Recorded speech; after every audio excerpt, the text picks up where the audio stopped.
Welcome to today's Ask the Mayor program. You're in for a real treat. We had some guests in town today. The city of Douglasville recently hosted the luncheon and an executive board meeting for the Metro Atlanta Mayors Association. And we have several mayors that attended that meeting that are going to join me today. And so stay tuned.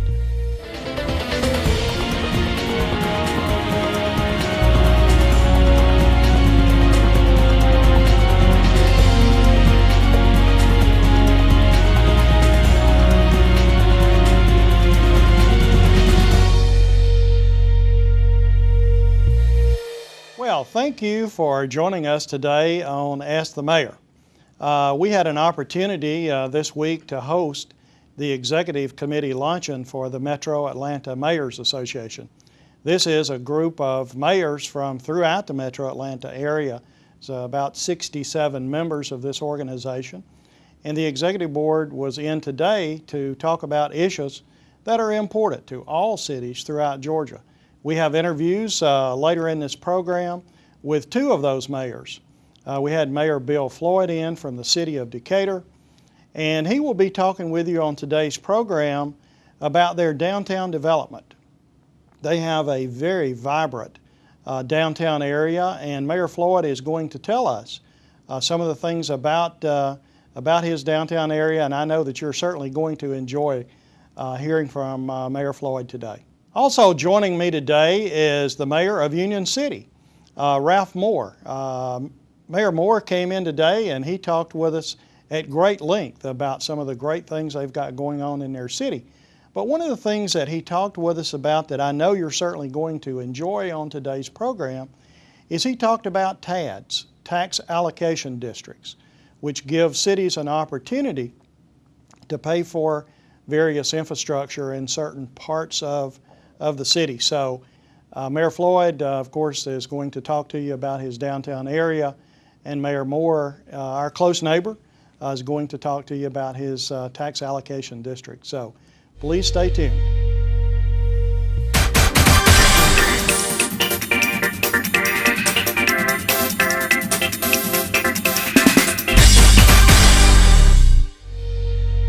Well, welcome back to today's session of Ask the Mayor. With me today I have a very special guest, Mayor Bill Floyd from the city of Decatur, who was in town today for the Metro Atlanta Mayors Association. And also Mayor Floyd is the second vice president of the Georgia Municipal Association, former president of the Metro Atlanta Mayors Association. Thank you very much for coming in and talking with us today. It's a pleasure. My pleasure to be here. And might add that you're the chairman of the Metropolitan Atlanta Mayors Association, so we're delighted about that too. Well, thank you very much for giving me that opportunity. I know in Decatur, and you've shared with me a couple of times, that your organizational structure within the county is a little bit different than we are here in Douglas County. And I'm sure our viewers will be very interested in the uniqueness that you have and maybe some of the challenges that you have as a result of the way your government structure is set up. Well, it's, I mean, you get into the heart of a lot of issues there that are problems for the city of Decatur. One is Decatur's, I think, the second oldest city in the state, and 1823, so it predates Atlanta by a number of years. But we are in a county that's basically built out. So if you want a water and sewer, actually our water and sewer system is run by the county. So we don't have the option of offering that to people who want to come into the city. The only thing we have to offer to people is a city lifestyle, and maybe we do have an independent school system, which is a very popular and a very well thought of school system. It's one of the public school systems in the state, one of the few, maybe the only, that has more tuition students that pay to come into public school than actually leave and go to private school. That's rare. But it's also one of the public school systems that at one time, and I think this is still true, has more students percentage-wise that qualify for the free lunch program than any other public school system in the state, yet its test scores are consistently higher than not just any other public school system, but almost a lot of private school systems. So they do a good job with it. It's a small system, it's a functional system, and it does a good job. Our relationship with the county is that there are 7 cities inside of DeKalb County, and we make up only about 10% of the population. So we're kind of the minority there. And as I said, we really don't offer any service that we would provide to somebody you could get in DeKalb County, in unincorporated DeKalb County. So it's a unique system that we can't annex, and any development or any improvement in our tax digest we have to do through redevelopment and not through annexation. So that makes it a little bit difficult for us. The possibility that Dunwoody may become a city in DeKalb County, it would be the largest city in DeKalb County, would change those dynamics a lot. And I look forward to those people having an opportunity to vote on that someday. Great.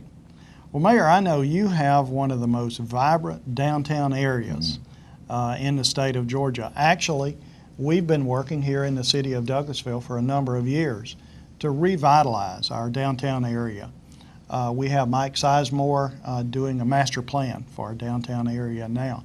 I wonder if you could talk a little bit about your downtown area and how you got to the point of where you are now with folks coming downtown at night and having lots of restaurants and entertainment districts and those kind of things. Well, it's critical mass, and I think that leads to density. You've got to have enough people within walking distance of your downtown area to make it attractive to retailers and to restaurants. Restaurants are kind of the easy part of it, if you will, because people will drive. They'll get in their car to drive to a restaurant. If you want somebody to shop in a little shop downtown, they're probably not going to drive past a mall or a strip shopping center to go downtown to retail. So you've got to have that critical mass, and that's density. And density is not necessarily a bad word. We drew a line in the downtown area, in our commercial district downtown years ago, and we said, okay, if you want to develop inside of that line, it's 70 units an acre. Now, there was nothing magic about 70 units an acre, just a number we picked, and said you want to do it in 70 units an acre. Now, if you want to go on the other side of that line, it's R60. It's single family zoning. And we've held to that line. So the people that live in those single family homes are comfortable that we're not going to change the zoning and let this high density development encroach on their neighborhood. And that's one of the keys to it, is that the people that live in the single family home residential areas out there where they've got the half-acre lots or the quarter-acre lots, or in Decatur we have a lot of 10,000 square foot lots, you know, quarter-acre small lots. Those people have to be comfortable that you're not going to do something that's going to impact their lifestyle, because urban living, downtown living in a condominium unit with 500 or 600 units or 200 units is not for everybody. That's exactly. I mean, we understand that, and that's not for everybody. But there are a lot of people that like to live in that environment. One of the things that makes Decatur different is that if you want to buy a really nice downtown or condominium, you know, with no yard, that kind of thing, you can go anywhere in the metropolitan area and do it. Maybe you can buy one nicer than in Decatur. But if you want to go to a place where, if you want to go out to dinner, you don't have to get in your car. You can walk to it. Now, you can, if you want to, get in the car. Right. But also, if you want to go to the grocery store, if you want to go to the drugstore, or if you want to shop, you don't have to get in the car. You have a choice. And that's what is making the difference in urban living in the area, and Decatur especially, is that we give people the choice.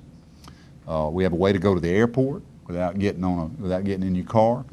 We have a way to go to dinner. We have a way to go to the drugstore, the grocery store, without having to get in your car. And it's about providing people alternative choice to getting in the car to get to those kind of services. I see.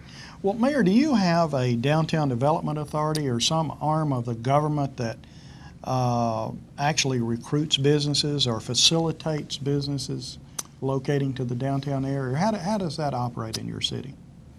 We do have a downtown development authority, and Lynn Minnie, who's the director of that development authority, has been there since the early '80s. Robin Harris is one of the great legislators in this state who actually brought her to Decatur years ago. And actually, what you see happening in downtown Decatur right now today is a result of a plan that was done in the early 1980s.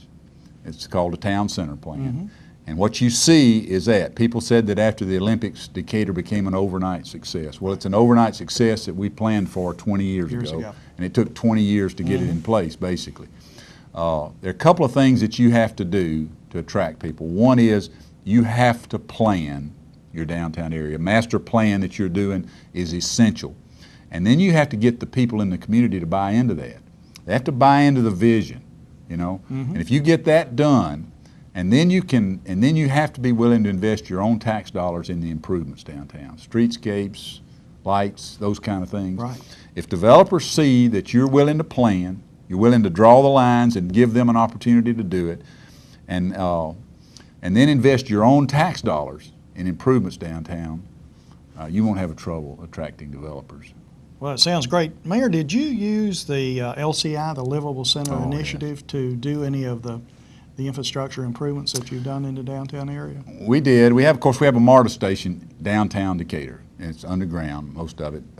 And we did the first LCI grant that probably got implemented was in Decatur, and it was improvements to that MARTA Plaza, which is where all our square events take place. We have incredible events on that square going on almost all year long. We have the beach party in early summer. We have the 4th of July. We also have a great book festival that goes on there. And we've done pretty good as a result of what we learned in the Olympics about how to put on these events that draw people to it. And the great thing about a square, and this is something that cities have that you don't see other places. Cities have that core places where people go. I very seldom go downtown on the square in Decatur that I don't see somebody I know. But I also very seldom go down there I don't see somebody I don't know. It's a chance to meet somebody new and somebody who's down there walking around. And that's where the core of it is, and that's what draws people. People want that sense of community. And that's something you can't just create. It comes with a city like Douglasville. And you've got to make sure you nurture that and do the things that it takes to make it improve it. So.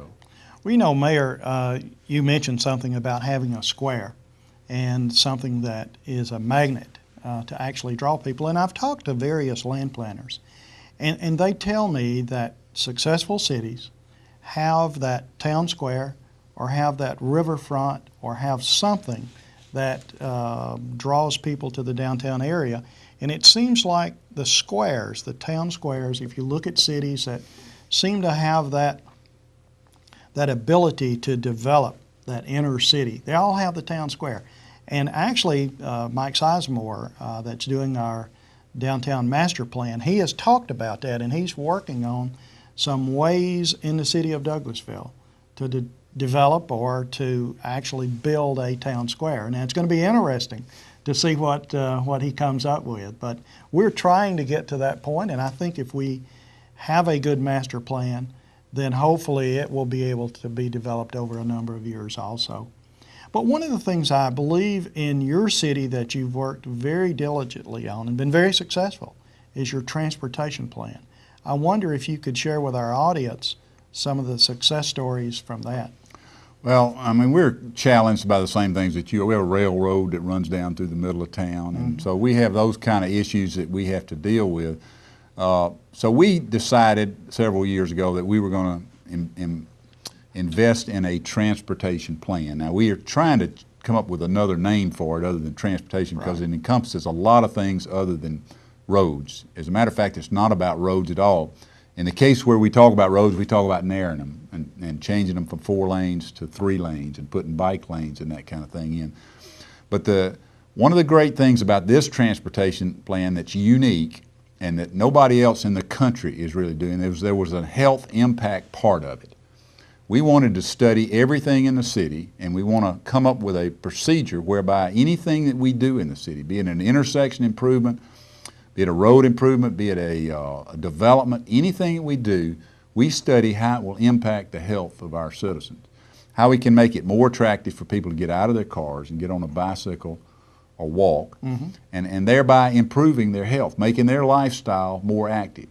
And we've just recently hired an active living director, which I don't know if there's anybody else in the country that's got one of these that's going to do that. He's going to look at everything that we do, regardless of what we do, and down to the basics of how we operate our city and how we can make it more active and more helpful for the people that are involved in it. And it's really, it's a basic of one of the things that it studies is level of service. Like most roads, and they've had this for years, they can figure a level of service of how it services automobiles, A, B, C, D, E, or F. And if it's an A, then the cars are getting guided. But most of the time when it's an A, if you do one for pedestrians, it's an F. Okay, so it's not that attractive. Well, the idea is if you can determine that level of service, then you can balance those. You can make it a little less attractive for automobiles, but you can make it more attractive for pedestrians and bikes. And it's trying to balance on an avenue or an intersection, balance that level of service to somewhere where it's as attractive to people on foot or in a bicycle as it is to somebody in a car. And that's a big step. Mayor, you know our population is an aging population. I'm one of those, the baby boomer generation that's getting on up there. How is that factored into this transportation plan? Are you finding that more your city is more senior friendly as a result of that? It has to be. It has to be because there's this phenomenon going on now. And I've been a part of a couple of aging conferences lately where they've asked me to serve on the panel where you talk to, because the baby boomers seems to be the everything, because I'm the first of the baby boomers that turned 60 last year. So I'm one of those things, but you have to be willing to do the things. And one of the concepts that came out of this transportation plan is what's called a universal design, which means that when you design an intersection, when you design a roadway, you design it to be friendly to the least capable person that will use it. Right. So and in most cases, that's a senior citizen. That's somebody that, and it's down to the basics is how long it takes to get across an intersection. If you push that ped head, if you only give them 2 seconds to get across there, well, you and I might make Car it, runs over. Maybe in 2 or 3 years we won't, but right now we could probably still get there. But if you got to pace that time to where a senior citizen person pulling a little old grocery cart from the drugstore or something can get across it and feel safe about it. And that makes it more appealing to them to use. It makes it more attractive to them and makes a more active community. Well, Mayor, you're doing some great things in Well, Decatur. Thank you. Thank you very much for stopping by today to talk to us about the things that you're doing. Well, you got a great city, Mickey. Thank you very much, Mayor. Pleasure to be here.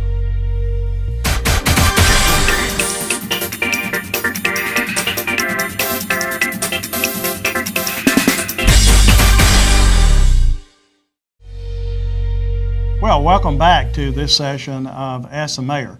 I have with me today a very special guest, Mayor Ralph Moore of Union City. Mayor Moore has been in office for 14 years. Thank you very much for stopping by today to talk with us today. Appreciate you having me. Well, can you tell us a little bit about your city, population, and I think most folks know where it's located, but just some general things about your city. Yeah, we're located just south of Atlanta, off of I-85, and we were founded in 1908. So next year is our birthday. We're a population that have grown since the 2000 census from 6,000. We're at 18,000 now. 18,000. And we have grown tremendously, and that's because people are really looking for a positive quality of life, and we really do believe we're offering that and trying to improve on that in Union City. We've done several things, and unlike most cities that have a town square or a downtown, Union City doesn't. We have a regional mall. We've changed its name from Shannon Mall, or we didn't, the owner did, to Union Mall, Union Station.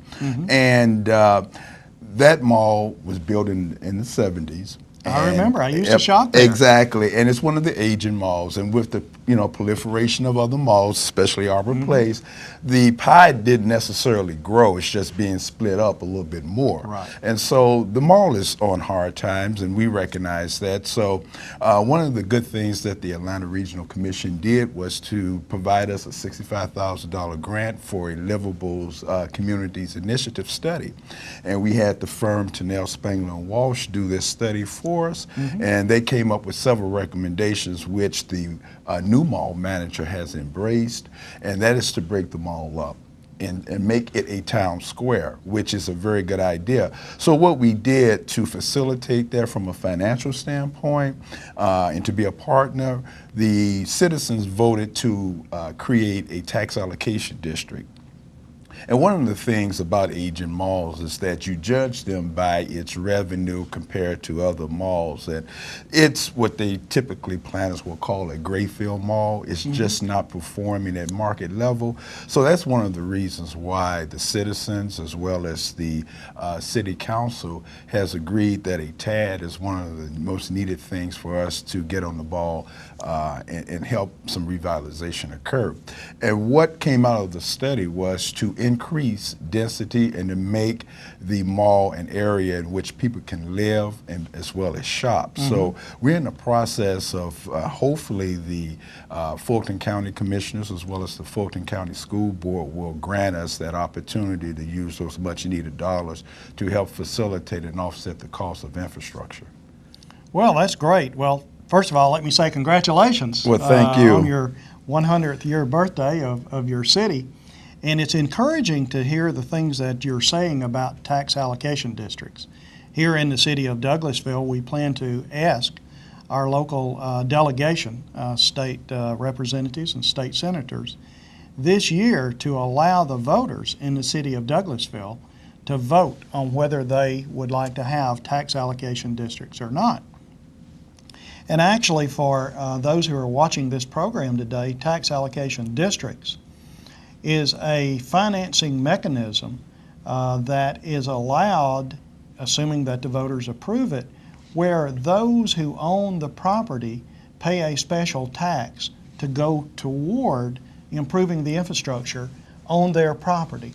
So it is a great way to take blighted areas and areas that need redevelopment and fund that infrastructure improvement that's necessary. So it's encouraging to hear what you have done in the Shannon Mall area. Yeah, that's correct. And we are really, really excited about the prospects from two other developers who are waiting. One of the unique things about Union City is that there's a tremendous amount of rock.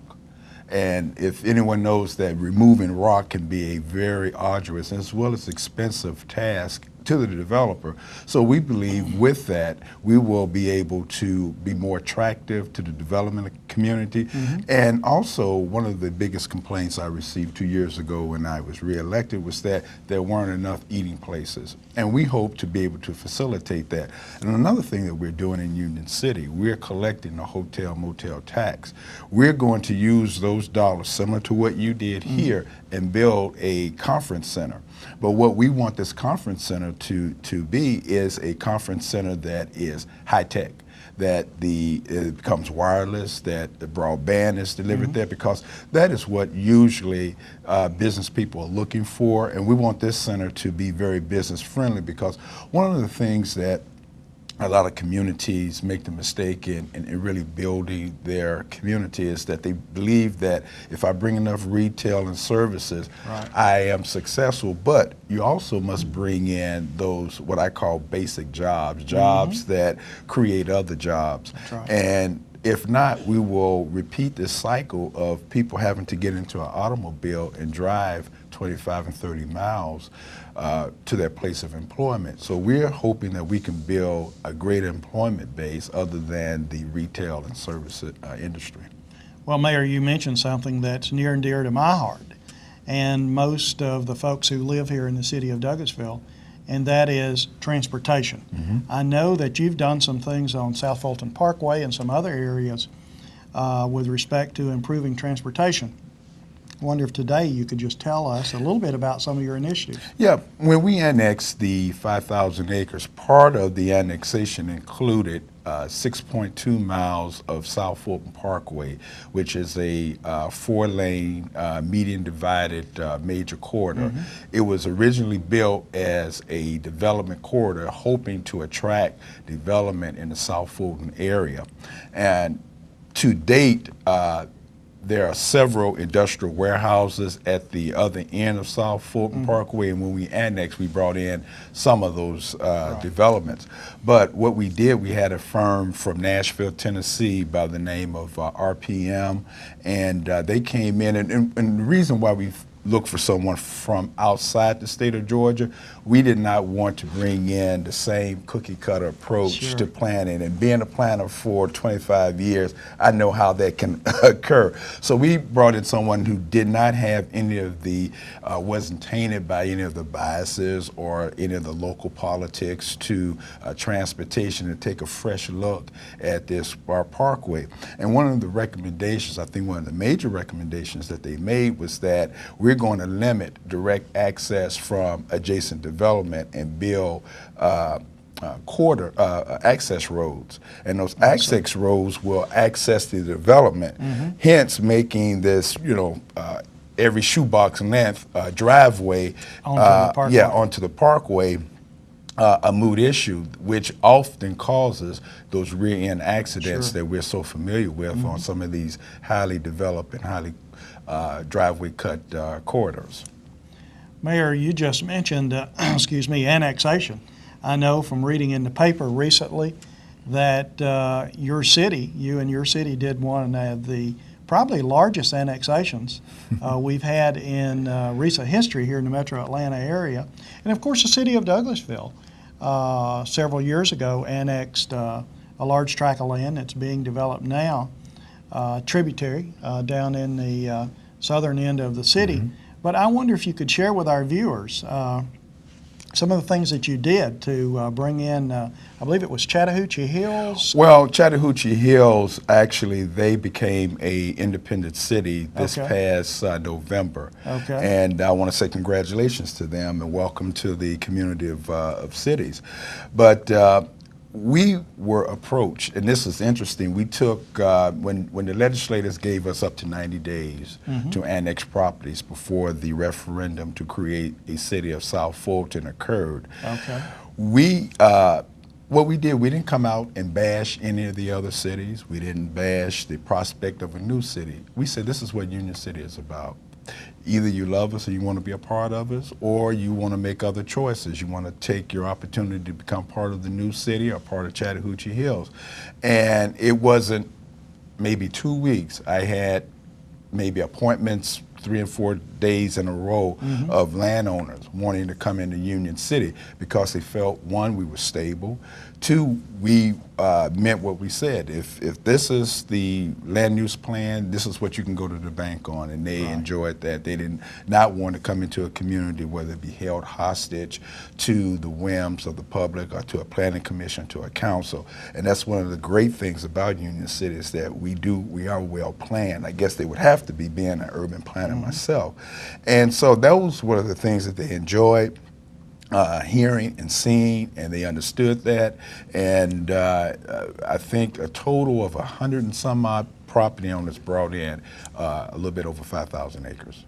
I see. And there are a number of ways that a person or a property can be annexed, but it's my understanding that you use the 100% method, which means that each property owner comes in and requests to be brought into the city. Exactly. Is that correct? That's exactly correct, and they all did. And one of the great things is that if they had any development in process with Fulton County, when they came in, we waived any additional permits or fees because they have already paid once, and we didn't want to charge them twice simply because they became a member of the city. So that was one of the great things, and to date, they're quite pleased and quite satisfied with them being our new neighbors. Well, Mayor, it's obvious that you are doing a great job in your city, or you wouldn't have 100 people at your doorstep wanting to bring their property into the city. You're to be congratulated for all the wonderful things that you're doing there. And thank you very much for taking the time out of your busy schedule. Thank you for having me. To stop by and talk with me and the citizens of the city of Douglasville today. I appreciate it. Thank you. You're very welcome.